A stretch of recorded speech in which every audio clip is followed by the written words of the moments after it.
Hello good morning everyone. आज हम पढ़ेंगे मैग्नेटिक सर्किट। तो मैग्नेटिक सर्किट में सबसे पहले हमको पढ़ना है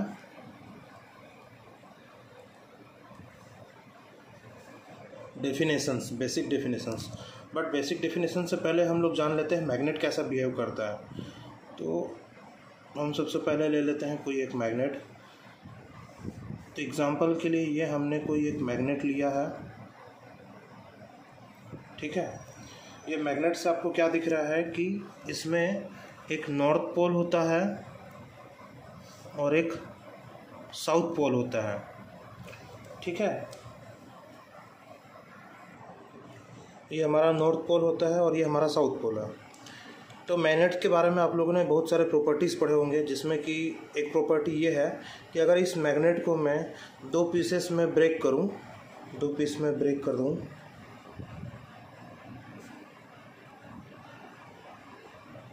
अगेन मेरा एक नॉर्थ पोल साउथ पोल का मैग्नेट फॉर्म होगा। दूसरा जो मैग्नेट है उसमें भी एक नॉर्थ पोल होगा और एक साउथ पोल होगा। अगेन मैं इसको ब्रेक करूं तो एक और मेरा दो मैग्नेट फॉर्म होगा नॉर्थ और साउथ पोल का। इसको भी ब्रेक करूंगा तो इसमें भी मेरा दो मैग्नेट फॉर्म होगा नॉर्थ और साउथ पोल का। मीन्स आप अब मैग्नेट को कितना भी पीसेस में ब्रेक कीजिए, उसका नॉर्थ पोल और एक साउथ पोल एग्जिस्ट करता है, पहला पॉइंट। दूसरा पॉइंट ये कि इससे जो मैग्नेटिक लाइंस ऑफ फोर्स हैं जो निकलते हैं वो कैसे निकलते हैं, नॉर्थ पोल से निकलते हैं और साउथ पोल पे जाकर के इंटर होते हैं। ये इस तरीके से होता है, नॉर्थ से निकलेगा साउथ में जाकर के इंटर करेगा। तो ये नॉर्थ पोल से साउथ में इंटर हुआ। तो अब जो दूसरा जो line magnetic lines of force है वो इस तरीके से फ्लो करेगा कि जो पहला जो लाइन है वो उसको इंटरसेक्ट नहीं करेगा, क्योंकि मैग्नेटिक लाइंस ऑफ फोर्स कभी भी एक दूसरे को इंटरसेक्ट नहीं करते हैं। तो मान लो अगर मैं दूसरा कुछ एज्यूम करूं, दूसरा मैग्नेटिक लाइंस ऑफ फोर्स, तो ये कुछ इस तरीके से जाएगा और ये यहाँ पे इंटर करेगा। तो ये एक दूसरे को कभी इंटरसेक्ट नहीं करते हैं। तो मान लो मैं एक और तीसरा ड्रॉ करूँ तो तीसरा भी ऐसे करके जाएगा, ठीक है। और अब इधर का मान लो पाथ कंप्लीट हो गया तो कुछ ऐसे जा सकते हैं, वैसे ही सेकंड वाला ऐसे जा सकता है, थर्ड वाले ऐसे जा सकते हैं। तो ये कभी भी एक दूसरे को इंटरसेक्ट नहीं करते हैं।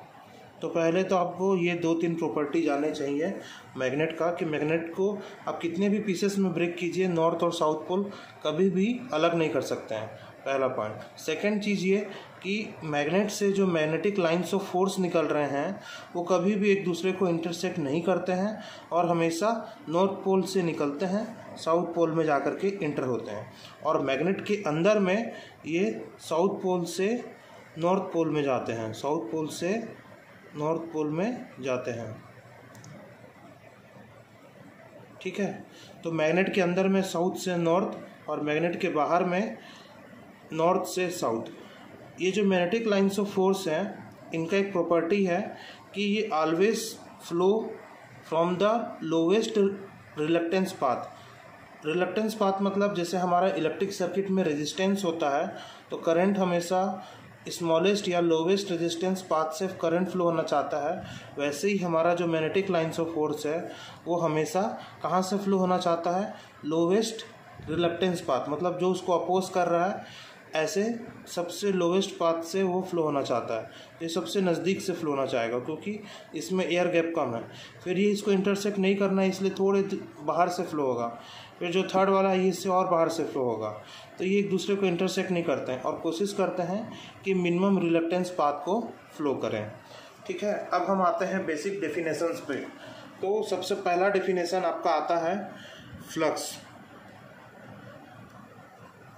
जिसको हम लोग रिप्रेजेंट करते हैं फाई से। तो इसको बोलते हैं it is the total number of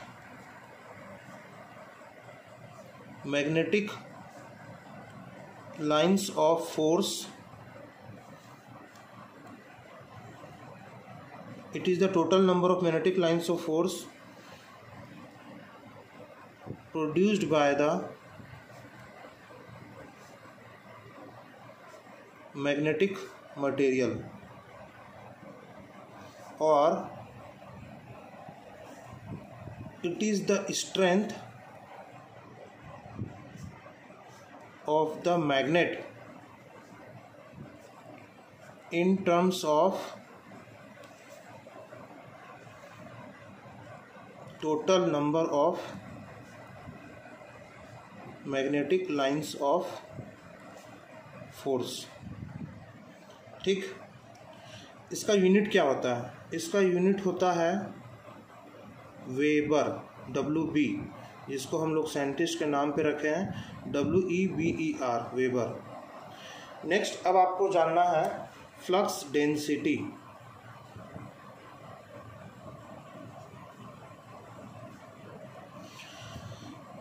flux density क्या है? डेंसिटी नाम से ही आपको समझ में आ रहा होगा। डेंसिटी मतलब पर यूनिट एरिया। तो ये टोटल एरिया का है किसी भी मैग्नेट का, तो अगर उसको मैं पर यूनिट एरिया निकालूंगा तो वो मेरा हो जाता है flux density. So it is the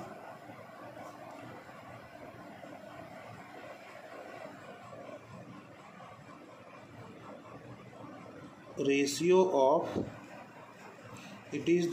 of total number of flux per unit area. इसका यूनिट क्या होता है? इसका यूनिट होता है, देखो, डेंसिटी मतलब इसको रिप्रेजेंट करते हैं हम लोग फ्लक्स डेंसिटी को B से, तो B इक्वल्स टू होता है फ्लक्स अपॉन एरिया। इसका यूनिट वेबर, इसका एरिया का यूनिट होता है मीटर स्क्वायर, तो इसका यूनिट हो जाएगा वेबर पर मीटर स्क्वायर, या फिर आप इसको बोलते हो टेस्ला। क्या बोलते हो? टेस्ला। ठीक है। नेक्स्ट अब आपको जो जानना है वो है आपका एमएमएफ को बोलते हैं हम लोग मैग्नेटोमोटिव फोर्स। क्या बोलते हैं? Magnetomotive force. It drives or tends to drive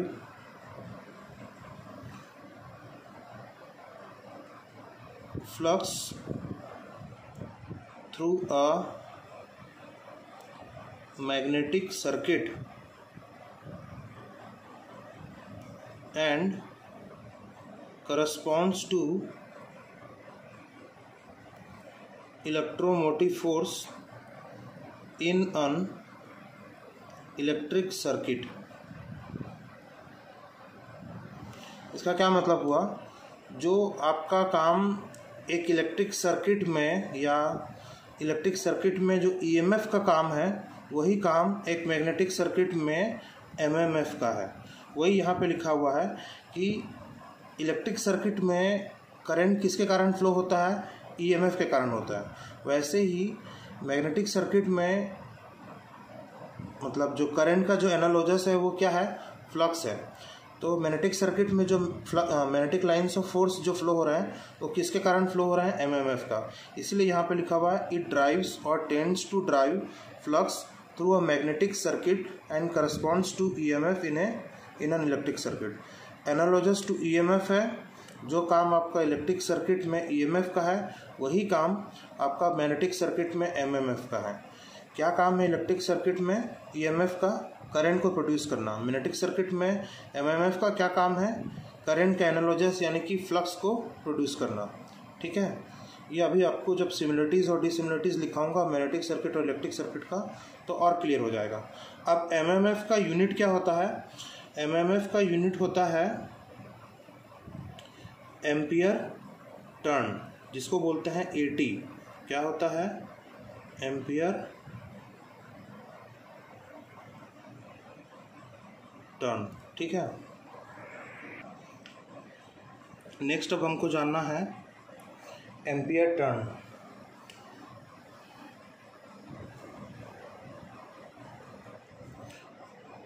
ampere turn क्या होता है? It is the product of current and number of turns in the magnetic material,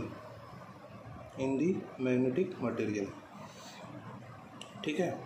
तो इसको हम लोग शॉर्ट में क्या बोलते हैं, डिनोटेड एज AT, ठीक है। और एक फार्मूला होता है HL equals to NI। NI क्या है आपका, MMF है, जिसको हम लोग डिनोट करते हैं एम्पियर टर्न में, एम्पियर टर्न, ठीक है। MMF ampere turn equals to HL।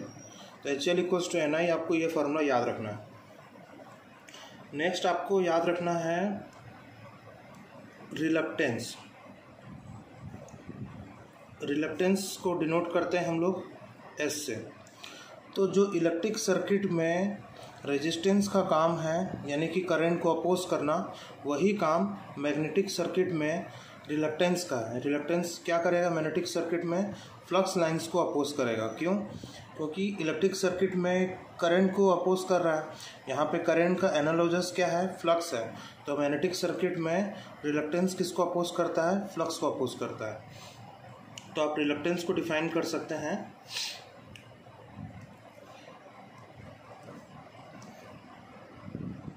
it is the property of the magnetic material due to which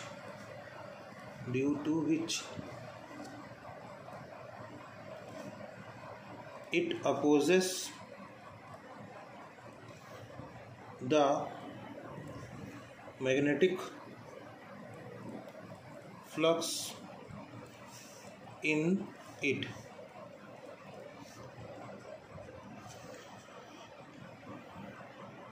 and it is analogous to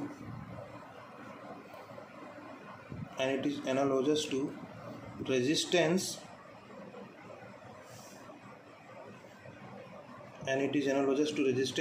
in an electric circuit, ठीक है। अब इस S का unit क्या होगा, इसका यूनिट निकालने के लिए मैं आपको बाद में बताऊंगा कि ये यूनिट कितना आएगा। पहले आपको एक और फार्मूला याद कर लीजिए,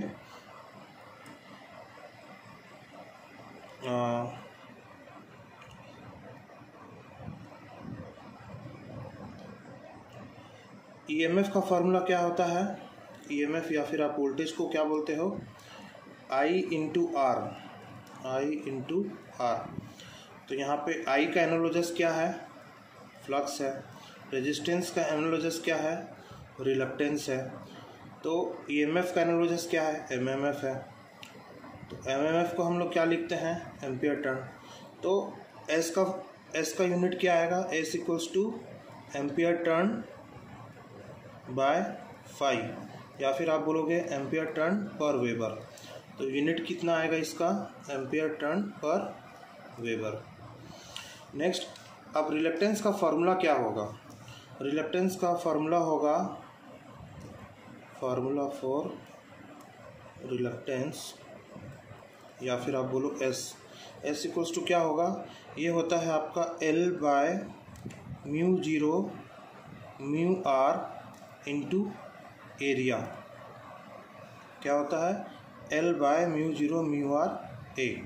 ये आपको फार्मूला याद रखना है। सारे फार्मूलाज आपको एक जगह भी लिखा दूंगा, लेकिन अभी फ़िलहाल के लिए आपको ये ध्यान रखना है। नेक्स्ट अब हमको जानना है रिलक्टेंस का अपोजिट, ठीक है। यानी कि रेजिस्टेंस का अपोजिट क्या होता है, कंडक्टेंस होता है। सेम वही चीज़ हमारा यहाँ पे इसके एनालॉगस क्या आएगा, उसको हम लोग बोलते हैं परमीएंस। क्या बोलते हैं, परमीएंस, ठीक है। चाहो तो आप यहाँ पे लिख लो एनालॉगस टू कंडक्टेंस। इसको डिफाइन करना है तो इसको बोलते हैं it is the reciprocal of reluctance. ठीक है, तो ये हो जाएगा 1 बाय रिलक्टेंस। ठीक है, ये ज़्यादा ज़रूरत नहीं पड़ेगा बट पता होना चाहिए परमियंस क्या होता है। एनालॉगस टू कंडक्टेंस, जैसे रेजिस्टेंस का अपोजिट कंडक्टेंस होता है जिसको हम लोग जी से रिप्रेजेंट करते हैं, वैसे ही रिलक्टेंस का अपोजिट या फिर उसका इन्वर्स होता है परमियंस। ठीक है, नेक्स्ट है परमिएबिलिटी।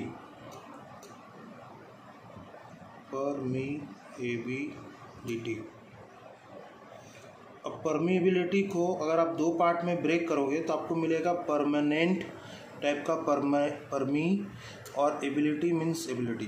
तो आप इसको ऐसा दिमाग में बैठा सकते हैं कि परमानेंट मैग्नेट के लिए मैग्नेटाइज होने की जितनी एबिलिटी है उसको आप बोलोगे परमिएबिलिटी। क्या बोला मैंने?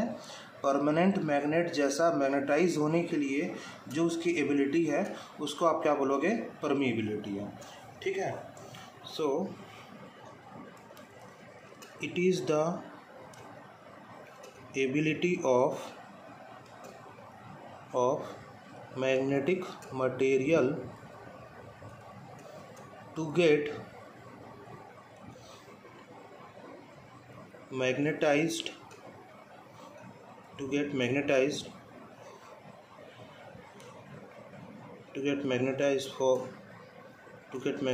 to form permanent magnet। तो ये होता है परमिएबिलिटी। ठीक, इसको हम लोग रिप्रेजेंट करते हैं म्यू जीरो से।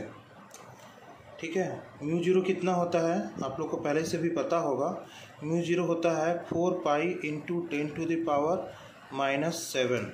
अब इसका यूनिट कई लोग को याद नहीं होगा तो मैं आपको बता देता हूँ। इसका यूनिट होता है हेनरी पर मीटर।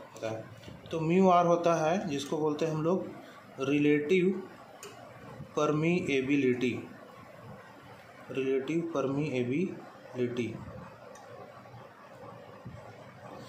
तो अगर आप एयर का लोगे, रिलेटिव परमिएबिलिटी ऑफ एयर का लोगे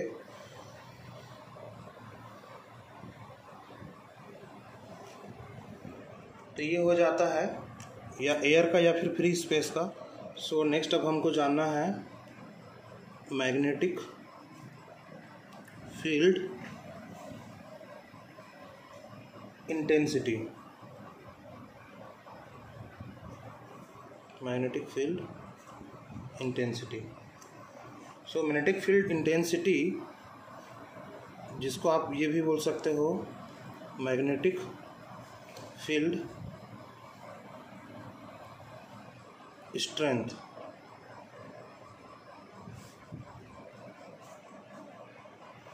so magnetic field strength, it is a ratio of MMF needed to create a certain flux density B within a particular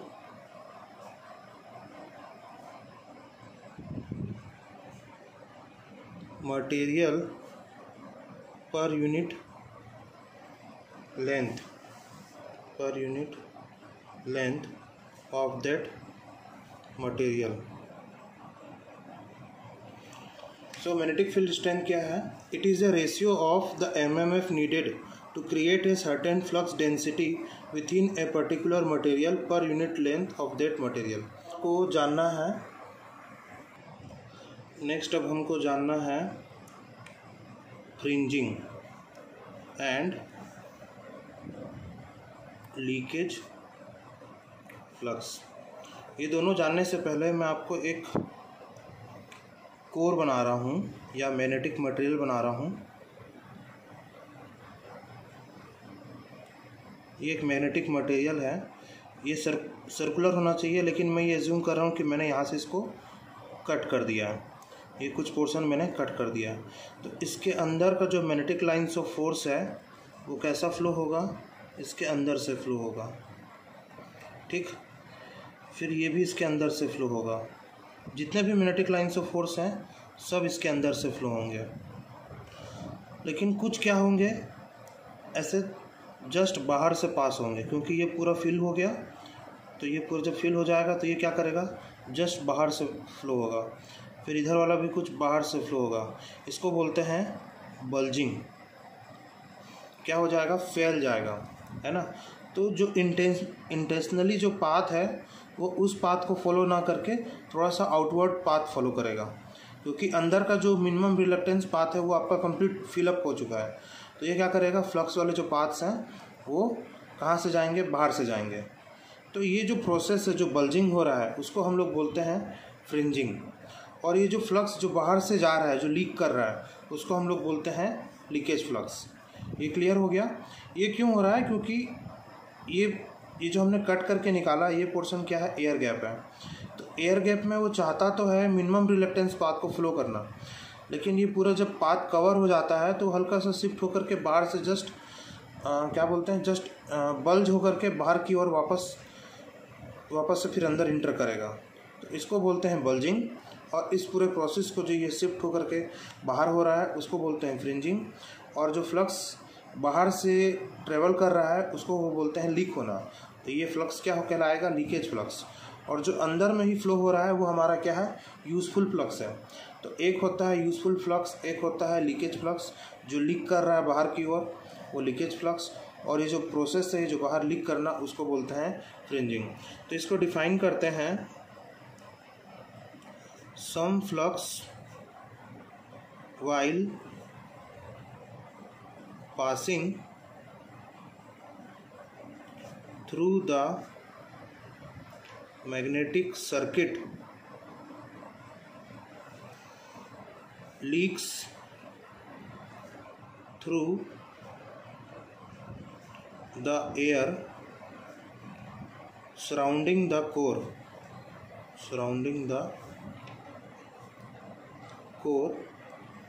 This flux is called leakage flux,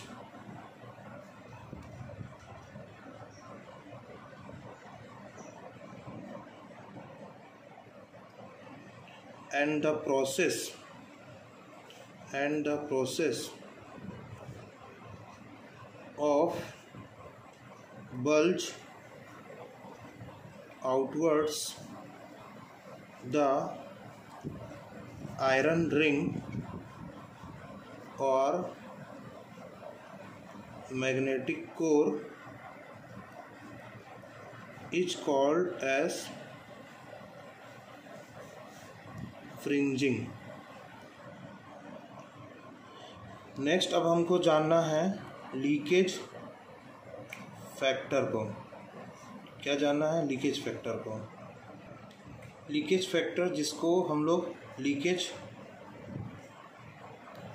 coefficient भी बोलते हैं, leakage coefficient. It is the ratio of total flux produced to the useful flux set up in the air gap of magnetic circuit is called leakage factor or leakage coefficient। ठीक है, मैंने यहाँ पे flux को दो part में divide किया। एक फ्लक्स है जैसे आपका टोटल फ्लक्स आपका phi t इक्वल्स टू